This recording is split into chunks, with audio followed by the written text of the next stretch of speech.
Good day to you. Hope you're having a wonderful day. Last time we read Leviticus chapter 17, and that was all about blood for atonement, kind of setting the stage, or at least being a early facsimile of what Jesus would do in his ultimate sacrifice for us and giving his blood, kind of explaining how the life of all flesh is in the blood, and just letting us know how important that is and why blood is used for these atoning sacrifices. So now we're ready to read Leviticus chapter 18. I am reading from the Amplified Bible. Then the Lord spoke to Moses, saying, "Speak to the children of Israel and say to them, I am the Lord your God. You shall not do what is done in the land of Egypt where you lived, and you shall not do what is done in the land of Canaan where I am bringing you. You shall not follow their statutes, practices, customs. You are to follow my judgments, precepts, ordinances, and keep my statutes and live by them. I am the Lord your God. So you shall keep my statutes and my judgments, by which if a person keeps them, he shall live. I am the Lord. No one shall approach any blood relative of his to uncover nakedness, have intimate relations. I am the Lord. You shall not uncover the nakedness of your father, that is, the nakedness of your mother. She is your mother. You shall not uncover her nakedness. You shall not uncover the nakedness of your father's wife. It is your father's nakedness. You shall not uncover the nakedness of your sister, either the daughter of your father or of your mother, whether born at home or born elsewhere. You shall not uncover the nakedness of your son's daughter or your daughter's daughter. Their nakedness you shall not uncover, for they are your own nakedness, that is, your own descendants. You shall not uncover the nakedness of your father's wife's daughter, born to your father. She is your sister. You shall not uncover the nakedness of your father's sister. She is your father's blood relative. You shall not uncover the nakedness of your mother's sister, for she is your mother's blood relative. You shall not uncover the nakedness of your father's brother's wife. You shall not approach his wife. She is your aunt. You shall not uncover the nakedness of your daughter-in-law. She is your son's wife. You shall not uncover her nakedness. You shall not uncover the nakedness of your brother's wife. It is your brother's nakedness. You shall not uncover the nakedness of a woman and her daughter, nor shall you take her son's daughter or her daughter's daughter to uncover their nakedness, have intimate relations with them. They are her blood relatives. It is an outrageous offense. You shall not marry a woman in addition to her sister as a rival while she is alive to uncover her nakedness.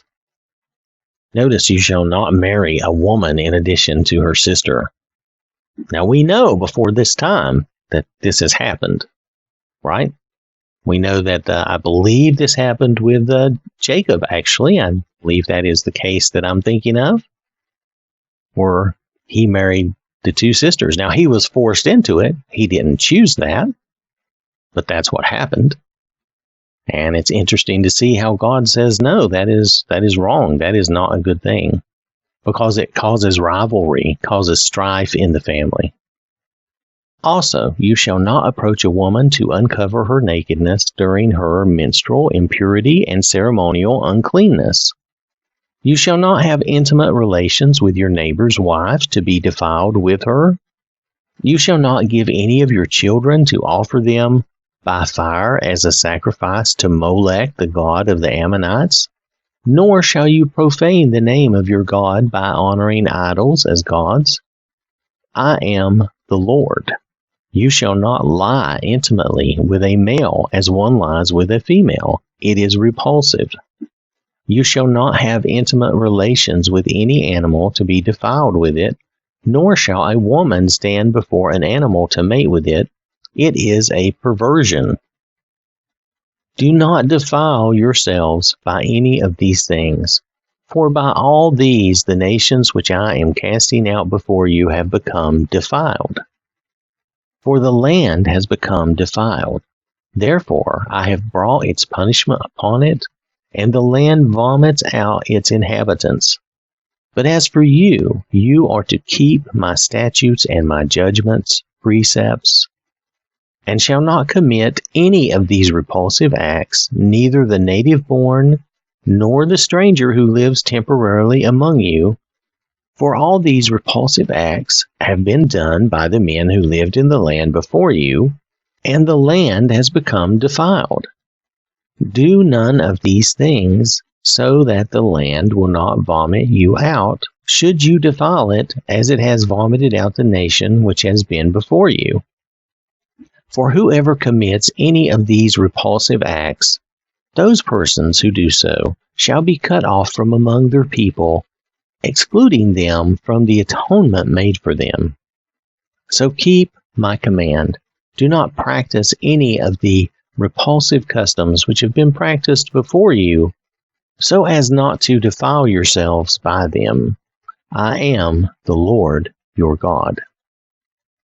One thing I want to note is that there is a Hebrew euphemism for sexual relations, and it is occurring in each verse of this passage where it's talking about you shall not uncover your mother's nakedness, your father's nakedness.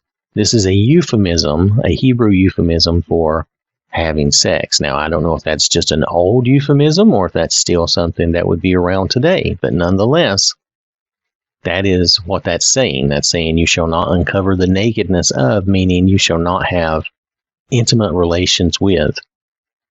Also, it's noted here that the father's nakedness is a reference to his wife in her role as his sexual partner. That is, the nakedness that belongs to him alone by virtue of their marriage. Otherwise, the literal meaning would refer to intimate relations with the father himself, including homosexuality. I would think that both the literal meaning having sex with the father, and I would think both are wrong. Definitely in this case, having, a girl having sex with her father, the father having sex with his daughter, all of those things are all wrong, and we know these are wrong, but we do know that these things did occur, and before this law even, these things had occurred, and we have passages and stories about that, like Lot and his daughters, and, different cases like that. We also have Judah and Tamar, I believe her name was. So we have cases where things happened that shouldn't have happened, but it did. And here God is making it clear that these things shouldn't happen, that these are not correct, that these are repulsive acts, and some are listed as perversion as well. Things to be aware of, things to avoid in our lives. So I want to thank you for listening. Hope you have a wonderful day. May the Lord bless you and keep you safe. And remember, God loves you.